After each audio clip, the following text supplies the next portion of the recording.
Welcome to a journey through one of Europe's most fascinating cultures. Germany isn't just about Oktoberfest, castles, and lederhosen. Behind the efficient exterior lies a complex web of social rules, unwritten laws, and cultural taboos that can catch even the most seasoned travelers off guard. Today, we're diving deep into 10 shocking cultural norms that define German culture and reveal some truly surprising Germany facts that will change how you see this remarkable nation. 1. Extreme punctuality. Being even 5 minutes late is a social sin. Let's start with something that might seem obvious, but goes far deeper than you'd imagine. In Germany, punctuality isn't just appreciated, it's absolutely sacred. We're talking about a culture where being 5 minutes late is considered a genuine social transgression, a sign of disrespect that can have real consequences for your relationships and career. Picture this. You're invited to a German home for dinner at 7 p.m. In many countries, showing up at 7:15 or even 7:20 might be perfectly acceptable, maybe even expected. But in Germany, your hosts might actually express visible irritation at your tardiness. This isn't rudeness, it's a fundamental aspect of German culture that values reliability above almost everything else. The precision extends to every aspect of daily life. German trains and buses are scheduled to the minute, not just roughly to the hour. Business meetings start exactly when they're supposed to, and arriving even slightly late can immediately damage your professional reputation. In job interviews, chronic lateness can cost you the position entirely, regardless of your qualifications. This obsession with time has deep historical roots. During the industrial era, Germany's economic success depended heavily on efficiency and order. Factories needed to run like clockwork, and this mentality seeped into every corner of society. What started as an economic necessity became a cultural cornerstone that defines German culture to this day. The contrast with other European nations is striking. In Spain or Italy, being fashionably late is often not just tolerated, but expected. Social gatherings might not really get started until an hour after the stated time. But in Germany, this relaxed approach to time is seen as fundamentally disrespectful, a violation of the social contract that binds communities together. 2. Greeting rituals, the cold Guten and the no-smile rule. Now let's talk about something that catches virtually every visitor off guard: the German approach to greetings. If you're expecting warm smiles and friendly chatter, prepare for a cultural shock. German culture approaches social interactions with a formality that can feel almost Arctic to outsiders. When you enter a waiting room, elevator, or any shared space in Germany, there's an unspoken ritual you must follow. You say Guten Tag in a neutral, measured tone, avoid prolonged eye contact, and then maintain respectful silence. No small talk about the weather, no friendly smiles, no attempt to break the ice with strangers. This reserved approach is deeply rooted in German culture's emphasis on privacy and emotional restraint. Unlike Americans or Australians, who might greet strangers with warm smiles and casual conversation, Germans maintain clear boundaries between public and private interactions. Your smile, especially if it's too broad or seems forced, might actually be interpreted as insincere or even slightly suspicious. The German language itself reflects this formality. The greeting Guten Tag is polite but deliberately neutral, setting the tone for interactions that respect personal space and privacy. It's not unfriendliness, it's a different cultural approach to social boundaries that prioritizes genuine emotion over surface-level pleasantries. Many foreign visitors initially interpret this reserve as coldness or hostility. They arrive with their own cultural expectations of warmth and openness, only to be met with what seems like stone-faced indifference. But understanding this aspect of German culture reveals it's actually a form of respect, respecting others' privacy and emotional space, rather than forcing unwanted interaction. If you're enjoying this journey so far, don't forget to like and share this video. Your support helps us share these types of videos with a global audience. Thanks. Now back to the show. 3. The do versus say dilemma. Formality is legally enforced. Here's where German culture gets truly fascinating and potentially expensive. The German language has two forms of address: the informal du and the formal sie. Get this wrong, and you might not just face social embarrassment, you could actually face legal consequences. This isn't theoretical. In 2018, a man was fined $500 for addressing a police officer with "du" instead of "sie." Yes, you read that correctly. Using the wrong pronoun with law enforcement can result in a substantial fine. This represents one of the most striking Germany facts that highlights how seriously the culture takes linguistic respect and social hierarchy. The rules governing when to use "du" versus "sie" are incredibly complex and nuanced. With strangers, authority figures, older people, or anyone in a professional setting, seating is mandatory. The switch to "du" is almost ceremonial. It must be offered by the person of higher status or greater age, and accepting it marks a significant shift in the relationship. Many languages have formal and informal address forms, but few cultures enforce them with such rigorous social and legal consequences. In Germany, this linguistic distinction reinforces centuries-old social hierarchies and demonstrates respect for authority and age. The system dates back hundreds of years and remains a fundamental part of how German culture structures social interactions.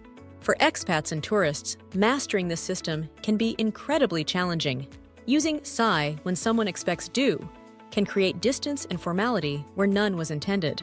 But using "du" inappropriately can be seen as presumptuous, disrespectful, or even legally problematic. It's a linguistic minefield that reveals the depth and complexity of German culture. 4. Personal space. Standing too close is a red flag. Physical proximity might seem like a minor detail, but in Germany, personal space is serious business. Germans maintain a larger personal bubble than most other Europeans, and violating this invisible boundary can make people genuinely uncomfortable, or even provoke confrontation. The rule is simple but strict: maintain at least an arm's length of distance, especially in queues, on public transport, or in any social setting. Standing closer is considered invasive and inappropriate. This isn't just preference. It's a deeply ingrained aspect of German culture that reflects broader values about privacy and personal boundaries. The contrast with other cultures is remarkable. In Latin American countries or the Middle East, close physical proximity during conversation is normal and even expected. People might stand close enough to touch, and this closeness signals warmth and engagement. But in Germany, the same behavior would be interpreted as aggressive or invasive. You can observe this cultural norm in action on German public transport. Even when trains or buses are crowded, people make every effort to minimize physical contact and maintain as much personal space as possible. If someone stands too close when there's available space elsewhere, locals will often shift away or even change positions entirely. This emphasis on personal space connects to broader themes in German culture about order, privacy, and respect for individual boundaries. It's not antisocial behavior. It's a different cultural approach to physical interaction that prioritizes comfort and personal autonomy over forced intimacy or closeness. 5. Ruhezeit, the sacred silence hours. Welcome to one of the most legally enforced aspects of German culture, Ruhezeit, or quiet hours. This isn't just a polite suggestion, it's a legally mandated period of silence that can result in substantial fines if violated. Ruhezeit typically runs from 10 p.m. to 6 a.m. on weekdays, plus all-day Sunday in many areas. During these hours, loud noises are strictly forbidden. We're talking about vacuuming, loud music, construction work, or even loud laughter that might disturb neighbors. Violate these rules, and you could face fines up to 500. The enforcement is surprisingly strict. Police can and will respond to noise complaints during Ruhezeit, and neighbors take these rules seriously. Activities that might be considered normal in other countries, like running a washing machine late at night or having an animated conversation on your balcony, can result in official complaints and legal consequences. This represents one of the most distinctive Germany facts about how the culture balances individual freedom with community harmony. The rules date back to post-war efforts to promote peace and neighborly cooperation. After the destruction and chaos of World War II, Germany prioritized social harmony and community well-being, with Ruhezeit becoming a legal manifestation of these values. The contrast with other countries is striking. In the United States or United Kingdom, noise complaints exist but are rarely enforced with such precision and legal backing. In Germany, Ruhezeit represents a cultural commitment to collective peace that supersedes individual convenience or spontaneity. 6. Cash is king, the credit card taboo. Here's something that shocks virtually every modern traveler. Despite Germany's reputation as a technological and economic powerhouse, many restaurants, shops, and services still refuse credit cards and insist on cash payments. The statistics are genuinely surprising. Over 60% of transactions in Germany are still cash-based, making it one of the most cash-dependent developed economies in the world. Many establishments accept only EC cards, German debit cards, or cold hard cash. Credit cards, especially foreign ones, are often met with polite but firm refusal. This creates real challenges for tourists accustomed to cashless societies. In Scandinavian countries, or increasingly in the United States, you can go days or even weeks without touching physical money. But in Germany, you'll regularly encounter signs reading "Nur Bargeld," cash only, leaving unprepared visitors scrambling to find ATMs. The preference for cash reflects deeper cultural values within German culture. There's a historical aversion to debt and a strong preference for financial privacy. Cash transactions can't be easily tracked or analyzed, providing a level of personal privacy that credit cards simply can't match. This isn't about technological backwardness, it's about cultural choice and financial philosophy. The contrast with other developed nations highlights unique aspects of German culture. While other countries embrace digital payments for convenience and efficiency, Germany maintains its cash culture as a form of financial independence and privacy protection. 7. Forbidden topics, the Nazi era and wealth. Navigating conversation in Germany requires understanding some deeply sensitive topics that can instantly end social interactions or create profound discomfort. The Nazi era and personal wealth represent conversational landmines that even well-meaning visitors can accidentally trigger. Discussing Germany's World War II history, even in what might seem like appropriate academic or historical contexts, is incredibly delicate. While these topics aren't completely off-limits, casual conversation about the Nazi period can create immediate tension and discomfort. The cultural trauma runs deep, and many Germans prefer to discuss this history in formal, educational settings rather than casual social interactions. Personal wealth is equally taboo. Asking about someone's salary, discussing your own income, or making assumptions about financial status is considered deeply inappropriate. German culture maintains strong privacy boundaries around personal finances, viewing such discussions as intrusive and impolite. These conversational taboos reflect broader aspects of German culture that prioritize social harmony and privacy. The reluctance to discuss the Nazi era stems from collective trauma and a desire to move forward while acknowledging past mistakes. The wealth taboo reflects cultural values that discourage ostentation and maintain egalitarian social interactions. In contrast, Americans or British people might engage more openly in historical debate or discussions of income and career success. But in Germany, these topics require exceptional sensitivity and are often best avoided in casual social settings. Curious to dive deeper into today's episode? Click the link in the description for a detailed article exploring this incredible country even further. 8. Dining etiquette, table manners that shock. German dining etiquette operates according to rules that can surprise even experienced international travelers. German culture approaches meals with a formality and precision that reflects broader cultural values about order and propriety. Table manners are remarkably strict. Your hands must remain visible on the table. Hiding them in your lap is considered suspicious or rude. Elbows must stay off the table surface. Perhaps most surprisingly to foreign visitors, bread is eaten with a knife and fork, not picked up with hands. Tipping operates differently than in many other countries. The standard tip is modest, typically 5 to 10% of the bill, and is handled by rounding up the total, rather than leaving coins on the table. This reflects German culture's preference for directness and efficiency over elaborate social gestures. The dining environment itself is more formal than many visitors expect.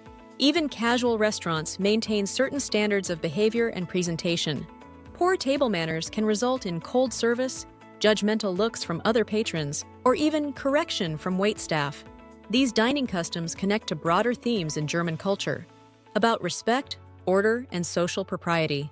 Meals aren't just about consuming food, They're social rituals that demonstrate respect for others and adherence to cultural norms. 9. Weird laws. Running out of gas on the Autobahn is illegal. Here's one of the most surprising Germany facts that catches many visitors completely off guard. Running out of fuel on the famous Autobahn isn't just embarrassing, it's actually illegal and can result in fines up to 70 €. The law exists for safety reasons. The Autobahn operates at incredibly high speeds, and any unnecessary stops create dangerous situations for other drivers. Stopping for non-emergencies, including running out of gas, is strictly prohibited and can result in fines, towing fees, and even points on your driving license. This law reflects German culture's emphasis on personal responsibility and collective safety. The expectation is that drivers will plan ahead, monitor their fuel levels, and take personal responsibility for vehicle maintenance. Running out of gas is seen as a preventable problem that puts other drivers at risk. The enforcement is real. Rental car drivers, particularly tourists unfamiliar with distances between gas stations, sometimes learn this rule the expensive way. What might be merely inconvenient in other countries becomes a legal and financial problem in Germany. This unusual law demonstrates how German culture approaches public safety through personal accountability and careful planning, values that extend far beyond just highway management. If you're enjoying this video and want to support the channel, consider shopping through our affiliate links in the description. It won't cost you anything extra, but it helps us cover the costs of creating more great content for you. Thank you. 10. Strict dress codes, conservative and formal, even in summer. Our final taboo involves something as basic as getting dressed in the morning. German culture maintains remarkably strict and conservative dress codes, particularly in business and formal social settings, that can surprise visitors from more casual cultures. Business attire in Germany means dark, conservative suits, regardless of the weather. Even during hot summer months, professional settings expect formal dress codes. Jeans, bright colors, or casual attire can be interpreted as unprofessional and may actually cost you business opportunities or job prospects. The standards apply to both men and women. Business women typically wear dark suits with white blouses, avoiding bright colors or casual elements that might be acceptable in other professional environments. The emphasis is on conservative, understated professionalism that reflects German culture's structured approach to business relationships. This formality extends beyond just business settings. Upscale restaurants, cultural events, and many social gatherings maintain dress expectations that prioritize conservative, well-tailored clothing over personal expression or comfort. The contrast with other countries is notable. In Australia or parts of the United States, business casual has become increasingly acceptable, but Germany maintains traditional formal standards that reflect cultural values about respect, professionalism, and social order. These dress codes aren't arbitrary fashion rules. They represent German culture's broader emphasis on structure, respect, and adherence to established social norms. These 10 taboos reveal the fascinating complexity of German culture, a society that balances individual freedom with collective responsibility, privacy with social harmony, and tradition with modernity. Understanding these cultural norms isn't just about avoiding embarrassment. It's about appreciating the deeper values that shape one of Europe's most influential nations. Germany continues to surprise and challenge visitors with its unique blend of efficiency, formality, and deeply held cultural values. These taboos aren't obstacles to overcome, but windows into understanding a rich, complex culture that has profoundly shaped our modern world. Next time, we're diving into something even more unexpected. Make sure you're subscribed to come along. Don't forget to check out our other videos on the right for more amazing stories. For more details about this video, travel guides, and travel-related items, be sure to check out our blog at travelwithsave.com. Thanks for watching. See you in the next adventure.